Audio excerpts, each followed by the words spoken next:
Alright, so today is going to be the start of one of the biggest projects we probably ever have done on AutoCraft here, and as you can guess by that scale, and more than likely the title, if you've already clicked on this video, we are going to be starting on the 1K by 1K void perimeter project here on AutoCraft.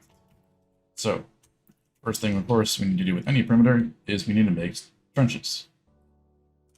But also, another important thing is we pick out an area that is easy to work with on the surface, because the surface is going to be the main thing that it's going to make a lot of stuff difficult for this perimeter. And what I did here is I found on my front base, I found an area around about 1K by 1K roughly that is all straight land, which is of course what we want for this project to make the trenches a bit easier. Of course, we can't really see what's beneath the trenches or beneath the ground here for the trenches, but that is something that we can actually just work on ourselves. Because, yeah, you can't really predict that, and there's not going to be a space where there's literally nothing but blocks. It's just not the case in this game, but we can control the surface on top. So now, as you may have seen before, when we did our Guardian Farm project, the worst thing to deal with is this little blue substance right here. Water makes the trenches absolutely unbearable, especially if you have oceans. So this area right here, so you can see by these 4 corners that I marked out, we only have a little bit of river in this little thing over here, but that's not too bad at all. Like I said, that's nothing compared to what we could have had. So I also could have moved it up a little bit if I wanted to avoid this. These are only like 2-3 blocks deep, so it's not really even that worth it to move it up. In my opinion, at least. Because we get more and more hills than higher road eaters, so I think this is going to be perfectly fine for us. You can see we cut across a river there, small river there. This one's going to be the worst one to do. This one isn't bad at all. You have like 2 different water spots, at least on the surface, like I said. We can't control what is really beneath with the underground area of the world. But yeah, like I said, the trenches are going to be quite a bit of a project in and of themselves, and then of course you have to build the road eater afterwards.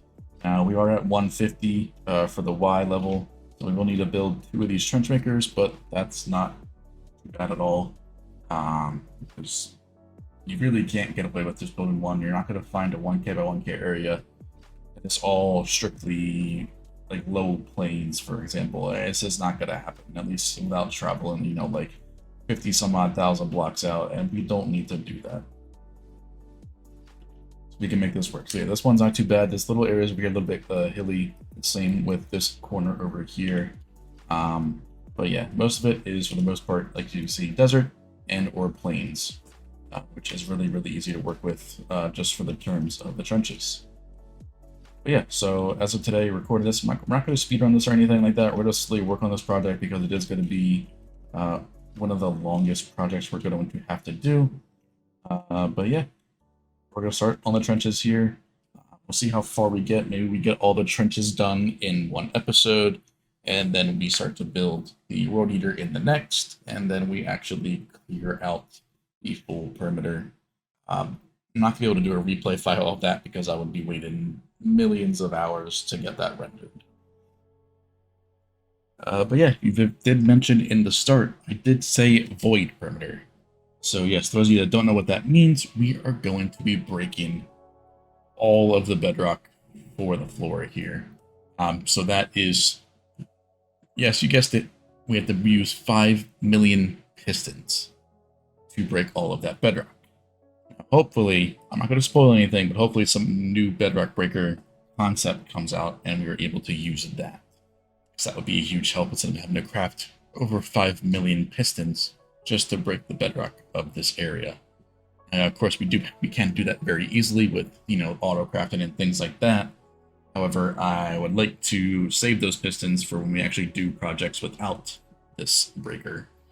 So this is like the main benefit of this breaker. And of course, there's a little bit bigger of an overhead, but still nothing compared to the previous versions of these breakers, and a lot more user-friendly for servers. But yeah, enough rambling here. I'm going to go to a little bit of a stream. We'll see how far we get in these trenches here. Of course, you have to go prepare the area first, clear out a bunch of water, which I need to travel back to main storage to do so. But yeah, those that haven't seen the previous episode here, what we're going to do is I'm going to show you how we are actually going to travel this large distance. You can see we're over 14,000 and 12,000 blocks away from 00, which is the main hub area. But we can actually go show you how quick we can travel that in the nether without any piston bolts or things of that nature. So this right here is our newest thing on the server. It is called a player cannon. Link to the previous episode down below will show you where this cannon is from and the original creator, and I also did explain how to use this cannon if you want to use this yourself. So yeah, basically going to get in, have a totem in our offhand, and our pearl up, and just go into the cobwebs and look in our direction, which is this direction for us. TNT go off there, and we go 4 seconds roughly, and turn right. And we should be relatively close to the main hub, which is right there. That box right there is for a different project, which we do not need right now. So yeah, back at that, just like that, we're back at the nether hub. That was around about 3 and a bit thousand blocks in roughly 4 seconds. So yeah, pretty crazy compared to piston bolts, because those would probably take around about 4 or 5 minutes just to get there. And we got there in around 4 seconds. So yeah, I gotta go back to the main storage over here, grab some sponges and things like that, and we go back over and work on the trenches.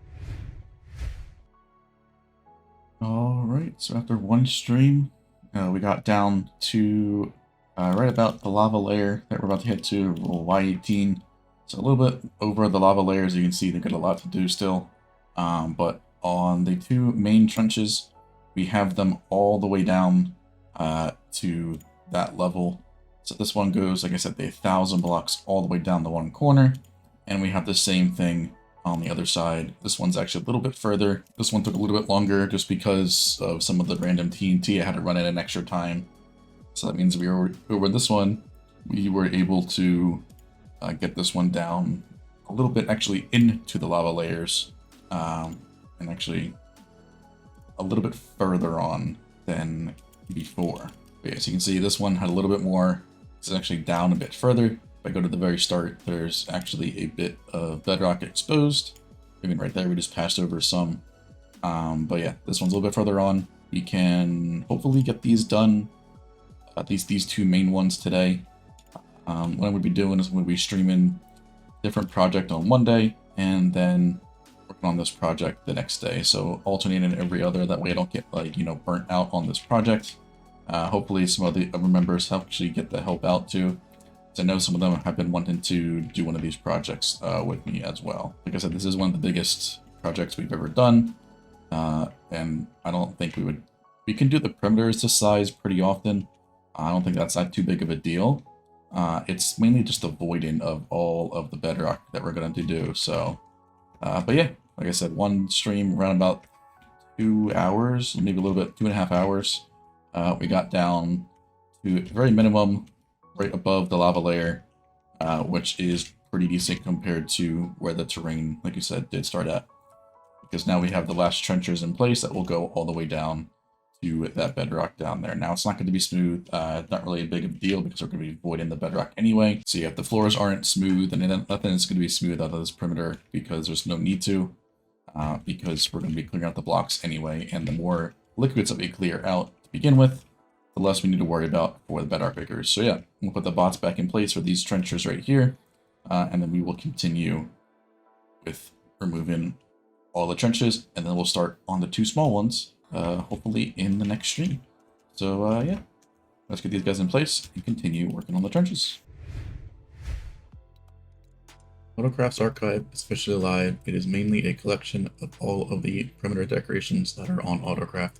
So if you were ever interested in picking up one of these, now would be the best time to do so. Visit the website linked down below. Alright, a bit more progress has been made on the 1K by 1K perimeter. So I'm just making my way back, grabbing a few things, and getting some things for the server members. That way they can also work on it as well. should be there within a few seconds, because right here we should be right in front of the cannon, basically, which is right there. I've gotten really good about just timing it, so I know where I am. Of course, the coordinates on the top left do help as well, because I know exactly where I need to aim. But yeah, we have basically all the trenches done. There's just the 2 side trenches that aren't fully done, but as you can see here, the 2 main trenches here are all the way down to bedrock, and for the most part cleared out with lava. I'm not worried about the bottom part too much. We don't talk about this. I forgot to put glass on these sides over here, so that part up there, it's a little bit annoying, but I could see it at the end of the day anyway, so we'll get there when we get there.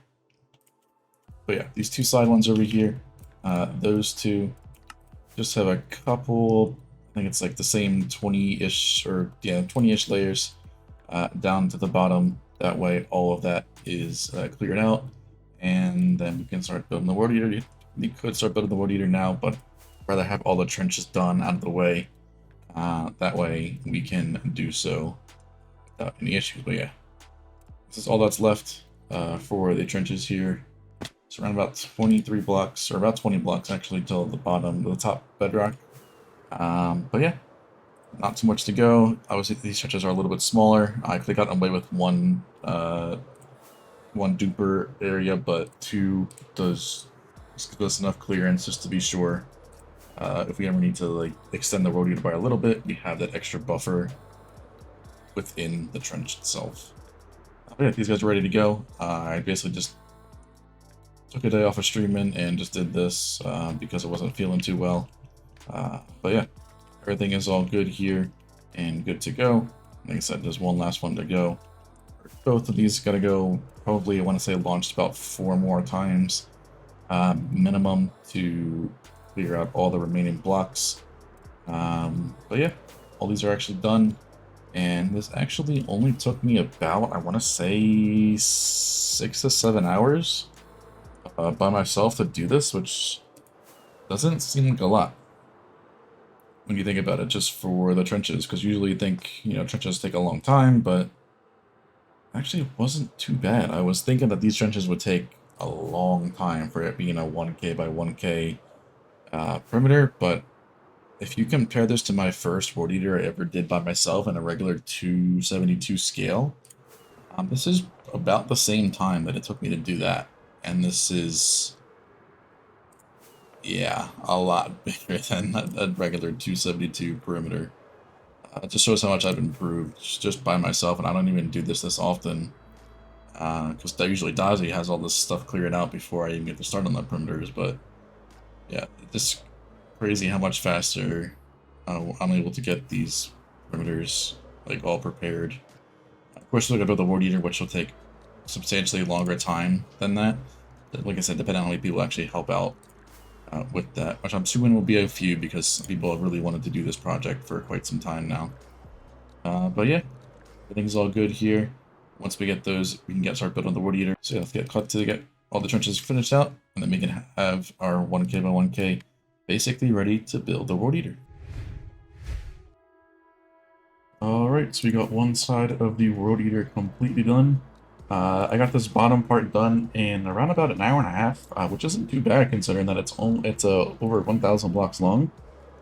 I'm pretty sure when I started to do road eaters very beginning, my first time doing one by myself, I'm pretty sure this took me around the same time frame for a 272 long road eater. So being almost 4 times the scale and being right around the same speed is pretty crazy. Now we also have the top one all done as well. This one was done basically before I was able to stream the next part of it. So this was part of it was done here, then I finished the top part off stream. I didn't feel like streaming that one day because I was pretty sick again. So I finished those top 2 layers that were needed on there. And then of course all of the trenches, even the side ones, are all finished all the way down to bedrock here. So we're basically only have the one TNT side to go, and then we're all good. So then it's just here, which I will just snag real quick. But yeah, everything else for the most part is pretty much ready to go. What's the one side left, which is the TNT. But we'll probably get that all done, make a backup, and I'm going to start streaming hopefully once we get all this, like everything completed.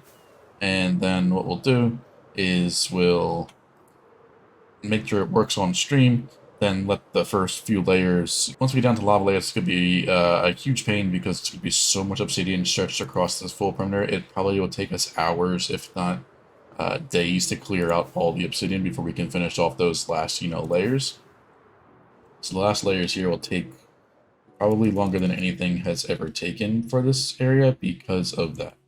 Now, yes, ignore this part over here. I forgot to stop, like move the glow's glass box I just threw out. I forgot to move those down each time I needed to move the trencher down, so I've got it for the first time. As you can see, it did quite a bit of number of damage before I actually noticed it, and it goes for probably about 500 blocks at this point.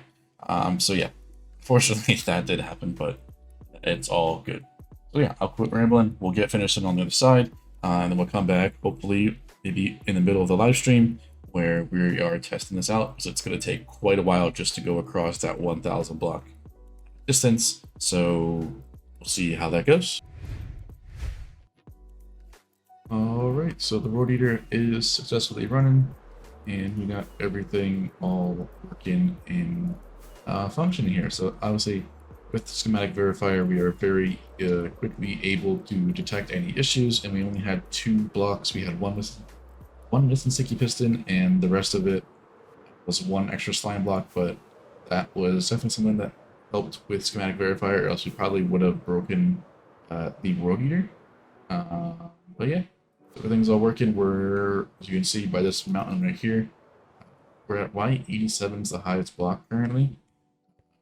But yeah, obviously because the mountains and things, we need to start a bit higher than obviously we would like to. It's not too big of a deal. This is going to take quite a bit of time to run anyways, so it's not like we're in a huge rush. As you can see, the server kind of struggles a little bit. It's not lagging, which is the main thing there. So it'll probably be a few days until we're able to do anything, but I will be experimenting and at least testing world for decoration and things like that. But that's going to be a whole different episode in and of itself, because that's going to also take quite a bit to do. But yeah, we can't do the wall builders first because we also, like I said, we're going to avoid this whole perimeter, which will also be something that needs to be taken a look at.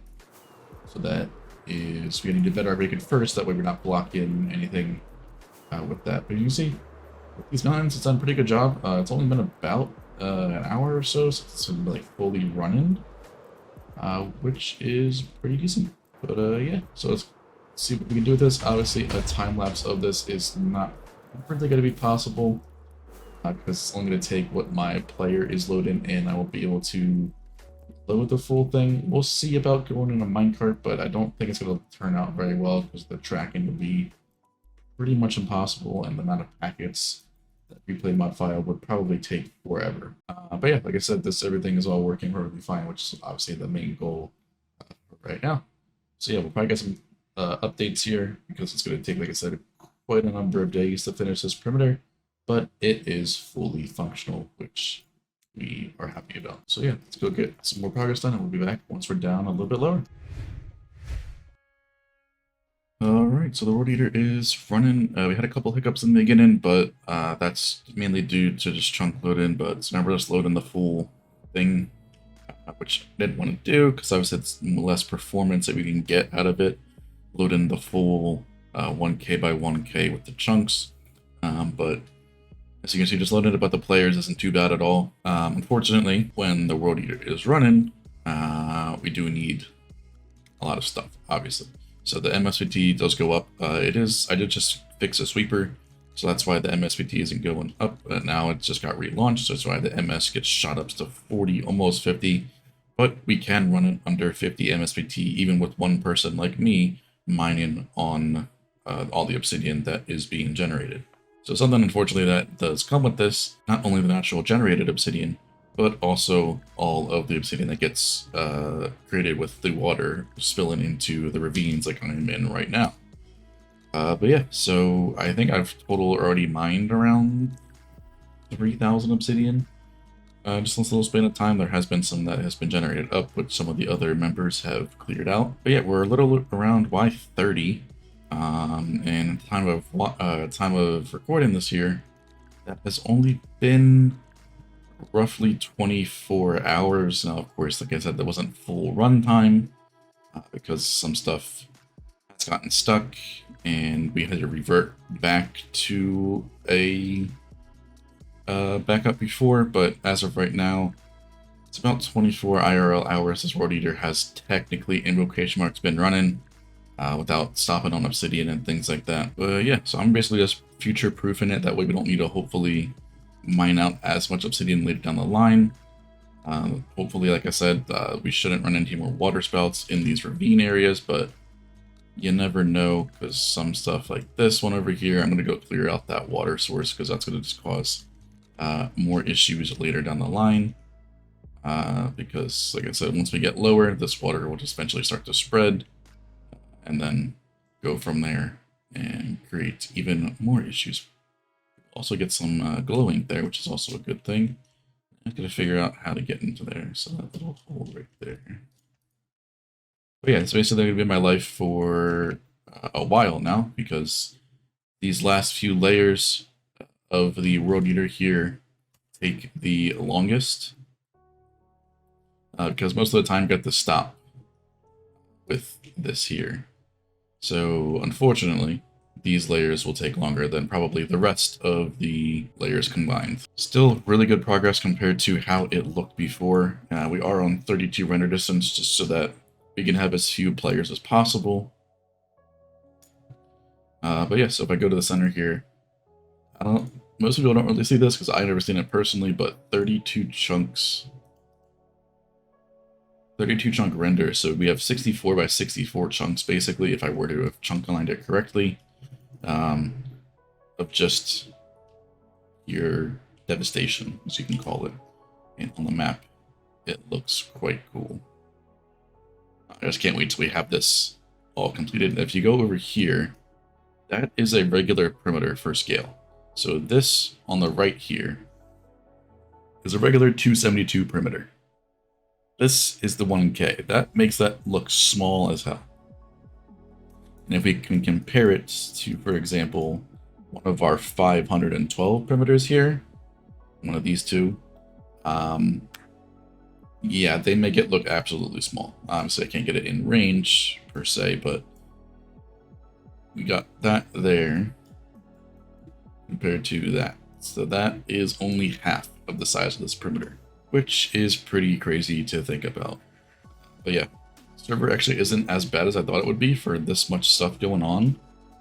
Without the player, we're under 40 ms, which is really, really good with all the TNT and all the updates with the moving the whole machine down. But like I said, this is way better than I could have ever anticipated for the lag. But yeah, back to mining the obsidian that I was just doing to hopefully limit the amount of stops that we would have with the World Eater here. And so I'm going to get a bunch of these cobwebs because getting them is kind of a pain without the World Eater. Because finding the abandoned mine shafts is not ideal. Get those little spikes here sometimes when we shoot up to like 60 ms. That's yes, I think I'm just loading new chunks when I'm flying around like this on 32 render. So that's probably what I think is happening, because I'm going to corners I haven't really gone to before, and that's got to load a bunch more chunks around the edges here. But yeah, let's continue grinding here, and we'll come back hopefully once this is all the way down to bedrock. Alright, so the whole perimeter is completely cleared out here. Everything is all done. Now yes, on the edges there are some things that are just being planned out for when we start the bedrock breaking, but of course I cannot show you that yet. But yeah, but all 1,000 by 1,000 blocks have been cleared out all the way down to bedrock. But now we need to start the most painstaking process of breaking all of that bedrock. And for those of you that actually know what bedrock breaking is, you know that you need 1 piston per bedrock.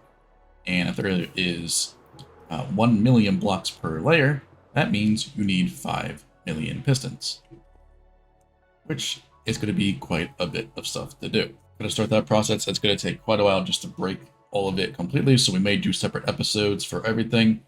We'll have to see when that time comes. I don't know, mainly don't know how long it's going to take. It's going to be extremely long time though, probably at least a couple weeks, the bare minimum, and that is if we get everything all smooth and fast and everything like that all done at the same time. It still took a really long time to do all this to where it is now, and it's only going to take even longer. But yeah, like I said before, this is the 272 perimeter, and this is a 1K by 1K, makes that look extremely small. This is one of the biggest things I've ever done so far.